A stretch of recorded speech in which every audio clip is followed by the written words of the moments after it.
Hi, everyone. Thank you so much for joining us for Scott Week 2022.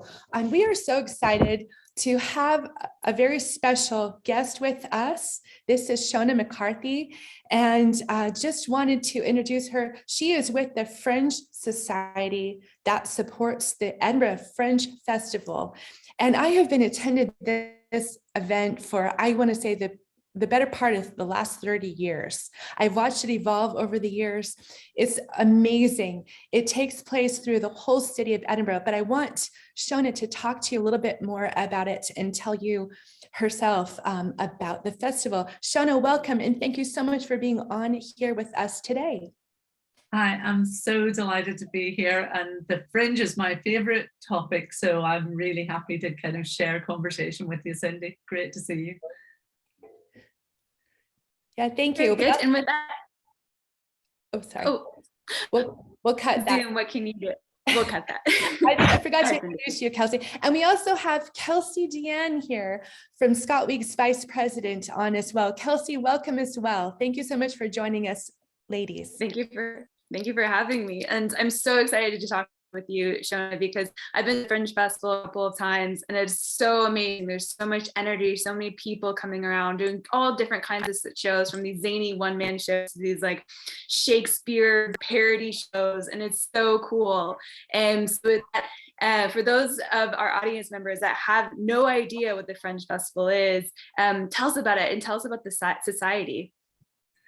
Wow, well, the Fringe Festival has grown over the years. It's now 75 years old this year, and it started back in 1947, and it started off really as a kind of reaction to the Edinburgh International Festival, which is a curated arts festival that was set up in 1947 as a way of reconnecting the peoples of Europe after the horrors of the Second World War.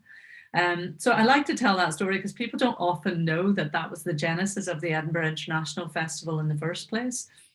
And it was a curated arts festival, which when it started had a very definitive view of what the arts are. So it tended to be classical music, ballet, the opera, the kind of high arts, if you like. And there were 8 local companies, 6 from Scotland and 2 from England. And they really wanted to be part of this kind of flowering of the human spirit after the war. So they approached the first curator of the festival and said, can we be part of this? And he said, absolutely not. You're too amateur. You don't fit with my vision of a festival. And so they were rejected. And it was kind of then an act of defiance that started off the Fringe, because these 8 companies said, well, we're going to do it anyway. And so they went ahead and found venues and put on their shows. And so started the Edinburgh Fringe. Now, 75 years later, it's the biggest performing arts festival in the world. It covers every genre, from improv and cabaret to professional theatre, dance, music. Comedy, of course, is a big part of it, circus, street performance, and it all happens in Edinburgh over the month of August. And I mean, there's a couple of things for me that really define the unique selling point of the Edinburgh Fringe. And that's, the first one is that it's open access. And by that, we mean that you don't have to be selected. You don't have to, it's not a curated festival in that traditional sense. There are over 300 venues. In 2019, there were over 4,000 shows. Anybody is welcome to come and perform at the Fringe, whether they're at the start of their career or whether they're an established professional. All you need to do is register your show and find a venue to host you. So it's that kind of open access welcome that really defines the Fringe. And then the second thing is that nobody tells you what show to go to. If you want to be an audience member and come and see work at the Fringe, you yourself become the curator of your own festival. So there are thousands of shows to choose from, and as I say, you can go to something that's somebody who is at the top end of their career and putting on a world-class show, or you can go to a student performance that's their first time ever on a stage, and it has all of that mix, and that's what makes it really kind of extraordinary. That sounds wonderful. And I remember the last time I was at the Fringe Festival right before COVID, I was staying in Edinburgh, and I kept hearing people coming by every so often who were on a singing tour. And this was so fun because there were about probably 30 or 40 people, all had headphones on, and they were touring through the streets and singing at the top of their lungs, and sometimes stopping and dancing. It looked like so much fun, but there truly is like something I feel like for absolutely everyone. And so with that, what are your top areas of focus this year, coming off the pandemic and having been down for a couple of years? Do you have some top areas of focus and projects and programs that you are most excited about? This year, Cindi, it is all about being back and being live. The last 2 years has probably been the toughest time in Fringe history, and I know it's been such a tough time for everyone, and particularly artists and performers who have really, in a sense, lost their livelihood over the last couple of years. So this year, in 2020, we had to cancel the Fringe for the first time ever. In 2021, we brought it back as a small hybrid festival. So it was probably about 10% of the scale it would normally be. So this year is our first year of absolutely returning to live, to street performance, to theatre performance, to every venue in Edinburgh being back opening its doors again. And we know even from tickets are on sale already. We've already got our first shows on sale. And we know from that first day of tickets going up that we had 134% increase on ticket sales. We had 64% more people visiting our site than we would have had at the same time in 2019. So the artists are ready to come back. The audiences are ready to come back. In that first kind of round of artists who'd registered, no surprise, it's a lot of the big names from the comedy world. And that's because people want kind of guaranteed surefire commercial successes as well, because they've all lost out and made huge losses in the last couple of years. So this year, I think just watch that space. It's going to be the best of street performers, the best of dance, comedy, music. It's all going to be right there and back in a kind of joyous celebration. The big thing for us this year is it's our 75th anniversary. So to be kind of coming back in this kind of explosion of joyous live performance in our 75th year, that's going to be, there's all kinds of projects happening from, somebody's just written a new book about 75 years of the Fringe. We've got a BBC commission of a 90-minute feature documentary that's going to be broadcast within the year that tells the story of some of those amazing artists who've come through the Fringe, and it's been the real sort of catapult for their careers.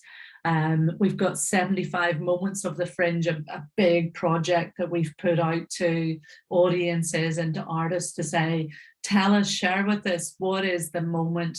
Because everybody's got a Fringe moment. In our 70th anniversary, an old couple came into the box office and they were in their 80s.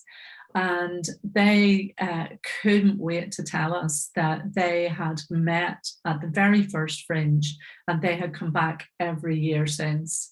And it's stories like that are the kind of unseen, untold stories of this festival that aren't just about the shows and what's on the stages, but it's about this amazing melting pot and meeting place of people who come together because they're passionate about, they care about, and they love the arts.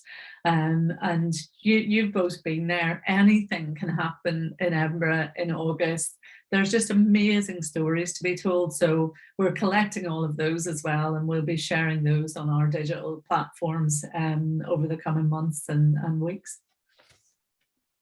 That's so exciting. And I'm very much looking forward to seeing those stories, because it's especially with this pandemic, what's happening too is I personally, I can't speak for everyone, but I'm more interested in the human interest stories about, okay, tell me about individual people. Like, yes, I want to hear about major macro shifts, but I love those heartwarming love the Fringe. So, and you answered a lot of the questions that I was going to ask you actually, but can you hear me okay? Okay, sorry, my internet was going out. Cool. But so as an American wanting to go to the Fringe Festival, how are there any recommendations or places that we can go to look for places to stay? Anything else about navigating the Fringe Festival? Because there's so many things going on and so many shows to see. So do you have any tips for especially people from the US wanting to go? Yeah, well, I mean, people need to go to the Fringe. I mean, you've alluded to it, Kelsey. They need to go with a kind of a bit of planning and knowledge as well, because as you say, there is a lot happening in Edinburgh in August, and we want people to come there and we want them to have a really good experience and a really good time. But partly because of our success, it's quite expensive to come to Edinburgh in August. It can be hard to find accommodation. So you're right to ask all of those questions. And we've worked really hard with, for those who are coming to the festival on a budget, we've worked really hard with accommodation providers, for example, in the universities. We've partnered with an ethical company called Theatre Digs Booker, and we've built up a kind of store of accommodation that's capped at £280 per week, and that's specific. That's particularly for artists who want to come and perform and who need to stay there for pretty much the whole month. So you can come to us and find out some of that information, and we can help steer and signpost and advise. If you're coming and you want to be a performer, you want to participate in the Fringe, we have so much information. So we've got guides to, how to find a venue. We've got guides to how to market your show. And one of the positive legacies out of the pandemic was that it used to be we would travel around, members of our team, and we go to different parts of the world and we do these road shows about how to do the Fringe. And it was great if you were able to be there on the night. But in 2020, 2019, we turned those into what we call Fringe casts. So we did kind of live recordings, a bit like we're doing here now. So it was an in conversation with our team about, with people just given the opportunity to tune in from all over the world and ask any question they wanted about how to do the Edinburgh Fringe. So we have recordings of those on our website as well. We've got huge amounts of links and information that you can connect into that will give you probably more detail than you'd ever need about how to do the Fringe. But really, as a first point of contact, I'd steer people towards our artist services team, because they can really kind of give you insider information about everything from finding a venue to where to look for affordable accommodation to how to market your show, how to meet the arts industry and curators who are there. We've really got kind of advice and guidance on all of that. That's some great information. And I just want to point out to the viewers as well, we're not sponsored by Airbnb, but I know that a lot of people have been able to book through Airbnb, especially in Edinburgh during August, because it can be very expensive. And I have already made my accommodations, and I can tell you that things are starting to go quickly and sell out. So you need to get on now, plan your trip, plan to come over, plan to come and enjoy yourself. And Edinburgh is very traversable on foot. So it's a city where you can really get around. It's so fun. It's like one big, huge party festival, for lack of a better word. Everyone's doing something in almost every location throughout the whole city during the month of August. And you can get around, walk around, and just really have an enjoyable time. So what we'll do too, just to let everyone know, we'll put in the link, links to the website, links to some of these resources that we're talking about with Shona, and also a map of the city, which will help people who've never been before, I feel like. So Shona, coming out of the pandemic, do you think that the festival will look a little bit different from years past for people who have been able to come and enjoy? Do you think it'll look a little bit different? How is it looking so far how is your scheduling going, and what are you seeing on your end? I'm so happy to say that we do have our first tickets on sale. Normally, that first moment in March where we would put up the first shows, we would usually in a good year have about 50 shows registered by that stage. This March, we had 288 shows already registered for that first on sale. So, I mean, that's evidence that the artists, the performers, and the shows were out there. There's probably been a backlog that has built up over the last 2 years, and people just really want to have their work seen and heard and reviewed and picked up and taken on to other festivals and other theatres around the world.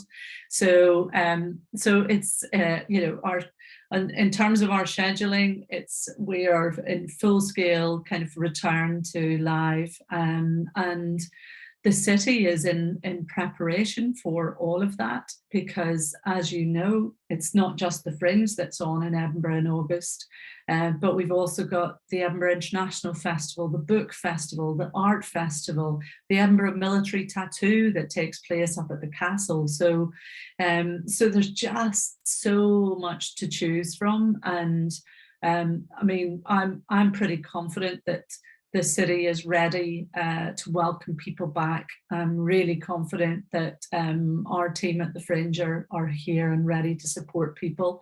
I think the difference that you will see is that there's been a lot of reflection over the last 2 years right across our sector, and that reflection has been about how to do things better, how to address some of those things that have been the big talking points for us as human beings. So sustainability has been a big thing that we've all reflected on in recent years.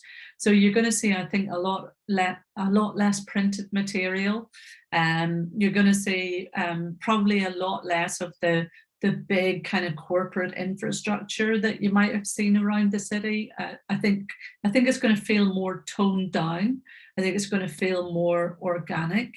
And I think there's going to be a lot better systems for recycling, for refillable water bottles, for being able to plug in and charge your technology, all of that sort of thing. And Edinburgh as a city is moving ever closer to being a more pedestrianised city centre. So the tram works have been extended right down to Leith, and so there's going to be a little bit of traffic issues probably, because there's a lot of roads being dug up at the moment, but for the greater good, because once the tram's in, it means less traffic in the city centre. And as you say, Edinburgh is such a walkable city, albeit for any of you ladies out there who are thinking of coming to Edinburgh, beware of the famous Edinburgh calf muscles. Because it's also a hilly city, and whilst you're walking on those old cobbled streets, and you can get some serious calf muscles in the process. So yeah, my advice to people is bring good walking shoes, bring some sort of rainproof jacket, because we have a tendency to get rain at least once or twice over the course of the festival. And always have your kind of Scottish oat cakes and a banana in the bag, because you can do so much running around, going to shows and seeing so much stuff that you can completely forget to eat and sustain yourselves. So yeah, we're ready. We're ready for you. We're ready for visitors, and we're ready to really kind of welcome people back to the joy of Edinburgh in August. Oh man, I'm so excited. This is amazing, and such great advice. And yes, it's true, the calf muscles and making sure you're hydrated, even though there are so many amazing pubs and whiskey stops in Edinburgh as well. But I want to back up a little bit. So tell me about how you got involved in the Fringe. What has your journey been like? And I'm really curious too, have you ever performed yourself at the Fringe Fest? No, you really don't want to see that, Kelsey. You really don't want to see that. Although it's a good question, because you can tell from my accent, if you've got the finely tuned ear, that I'm not Scottish. I'm actually from Northern Ireland. So I grew up doing festivals in Belfast and Derry. And that took me to a lot of different parts of the world, because the whole kind of involvement in the arts and culture in Northern Ireland, because Northern Ireland is a place of conflict, and where, so I grew up through the kind of history of the Troubles there. And so the arts were seen as a vehicle for freedom of expression and for trying to rise above politics and have a conversation that could see the grey areas in between. So having worked in the arts in Belfast and Derry, I then got invited to work in places like Jordan and Indonesia, and I went to Hong Kong, and I spent 6 months living and working in India. I got awarded an Eisenhower Fellowship from the beautiful Eisenhower people in Philadelphia, and got to come and study the cultural sector in the States for 10 weeks, which was amazing. And the last sort of big project I did was Derry became the first ever UK City of Culture back in 2013, and that was when you're awarded that title, you put together a year-long cultural programme that's like world class, but also completely involves the local community.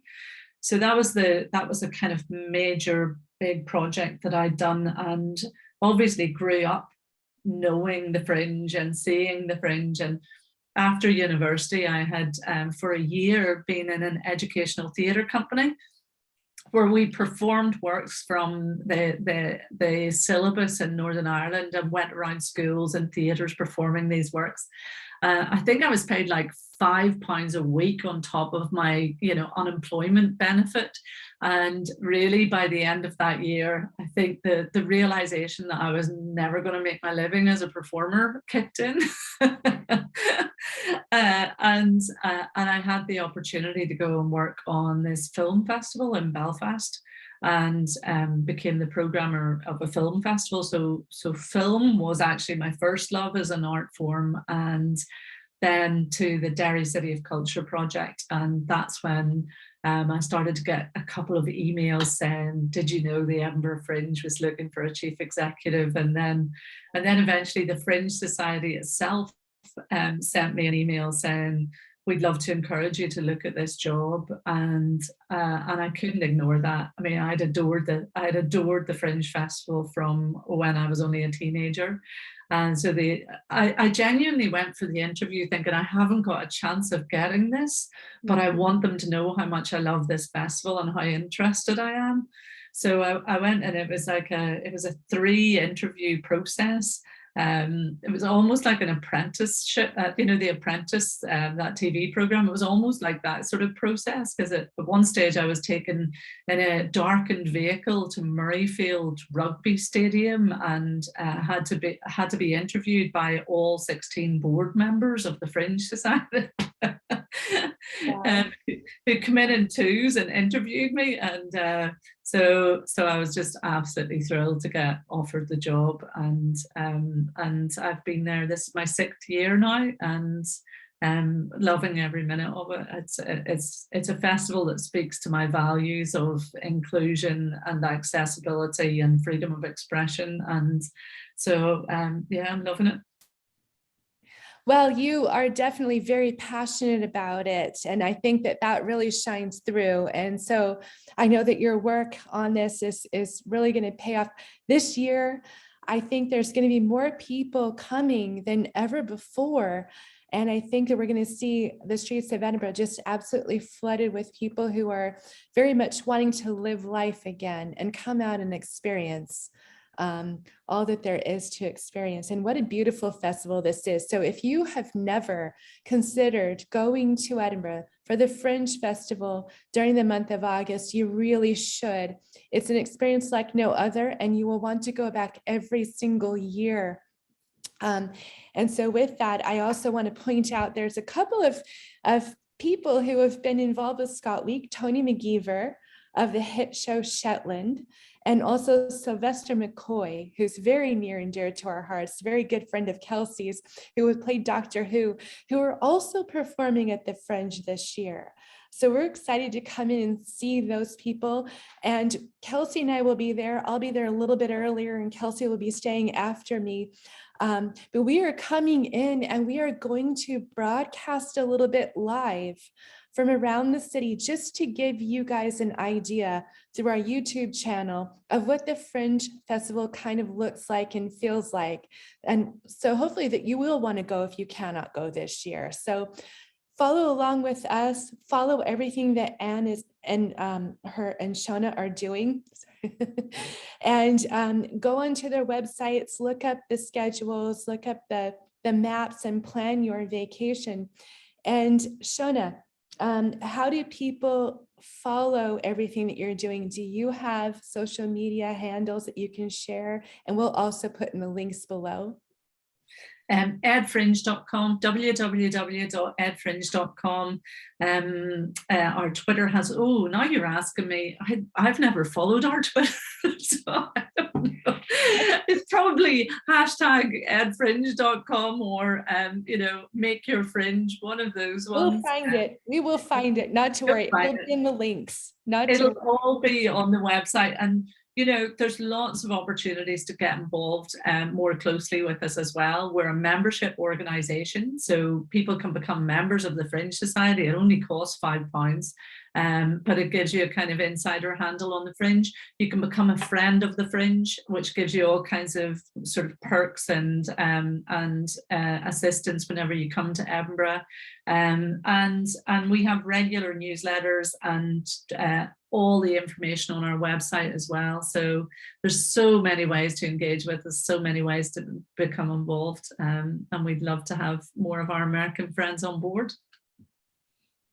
We will do it. Thank you so much for being here with us today. We cannot wait to see you in person and come to the Fringe Festival this year, later in August. Thank you so much. And we will follow everything and send out information on our own channels as well, more about the Fringe Festival moving forward. Thank you so much, Shona McCarthy. Thank you for being here with us today. So welcome.